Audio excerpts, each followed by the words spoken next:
A jury has found Richard Kashkar not criminally responsible for the death of a Toronto police officer. And Humber College will receive a boost in funding to prevent mental illness. Humber News starts now.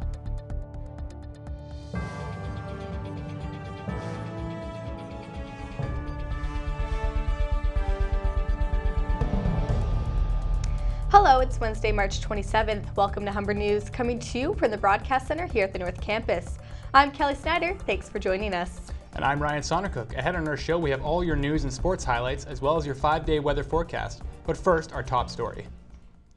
In a long-awaited decision, a jury has found Richard Kashkar not criminally responsible for the killing of Sergeant Ryan Russell of the Toronto Police. Kashkar used a snowplow to kill the officer on January 11, 2011. He was arrested the morning after. While there was no doubt that Kashkar was behind the wheel at the time of the accident, a jury has decided that Kashkar could not understand his actions due to a mental illness. Wife of the slain officer, Christine Russell, was visibly upset at the reading of the verdict. Humber's Gender and Sexual Diversity Committee is keen on raising awareness for members of different communities. Sasha Lindsay has details on an event at Humber today. Humber's Gender and Sexual Diversity Committee is hosting an event today for the lesbian, gay, bi, transgender, and queer community. The event takes place in the main concourse at the North Campus and is a poster competition where students can vote and view 22 posters. 3 winners will be selected. First place gets $1,000 off tuition, second place gets $500 off tuition, and third place receives a $100 voucher used towards the bookstore.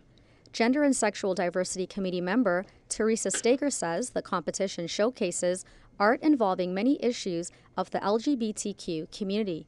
We invited students to submit pieces of art to represent issues that were critical to them in relation to LGBTQ+.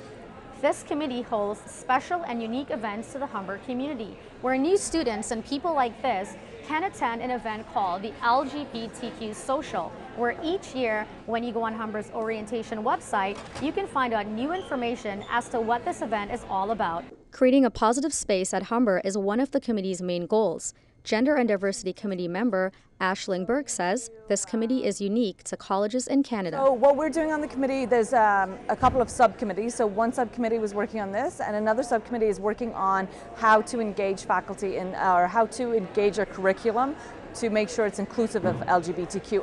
The committee is preparing for their official fall LGBTQ launch and encourages students to attend. Sasha Lindsay, Humber News. Queen's Park has made a commitment to tackle mental health problems in post-secondary schools, and Humber has been nominated to lead the way.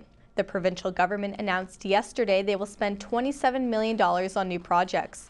Humber College has received over $750,000 to train 2,500 staff from the province's colleges and universities to spot early signs of mental distress. Director of Student Access, Wellness and Development, Jen McMillan, has already trained over 400 staff in Humber's mental health first aid program. Convicted sex offender Gordon Stuckless is in police custody after being arrested by York Police. Stuckless was convicted in 1997 of sexually assaulting 24 boys while he was an usher at Maple Leaf Gardens. He has been arrested 3 times in the last 2 months. Last month, he was arrested after 2 men came forward with allegations of sexual abuse dating back to the 1970s. On Friday, 5 more men came forward with similar allegations. Due to these allegations, Stuckless was arrested and remains in custody as he faces more than 20 charges, including indecent assault on a male, buggery, and gross indecency. He is due in court on May 3rd. A Toronto man has been arrested after York Regional Police launched an investigation into a series of sexual assaults. Alan Chow is charged with 21 counts of sexual assault and 21 other criminal offenses related to administering a drug. Chow is being held in custody and will appear by video in a Newmarket court on April 2nd. Police say Chow found women working in the sex trade through various websites. Chow allegedly drugged his victims, making them unconscious, then photograph or videotape them while assaulting them. New parents may want to start saving for their child's post-secondary education. The Bank of Montreal's Wealth Institute released a report today saying the cost of a 4-year university degree for a child born in 2013 could rise to over $140,000 due to inflation. The report also says 83% of parents expect to pay for their child's post-secondary costs, while 44% expect their child to contribute. Today, the tuition and other costs for a 4-year university degree can add up to $60,000. And on a sad note, Humber is mourning the loss of a fellow student and friend. 19-year-old Megan Lofthouse and her friend 21-year-old Brittany Wardle were killed in a single vehicle crash late Saturday night in their hometown of Tillsonburg. The two were both in love with dance and former students at Dance Scene, a studio in their hometown. Around 80 people gathered outside the studio on Sunday for a memorial balloon launch. Police have not determined what caused the crash, but say alcohol is not suspected to be a factor.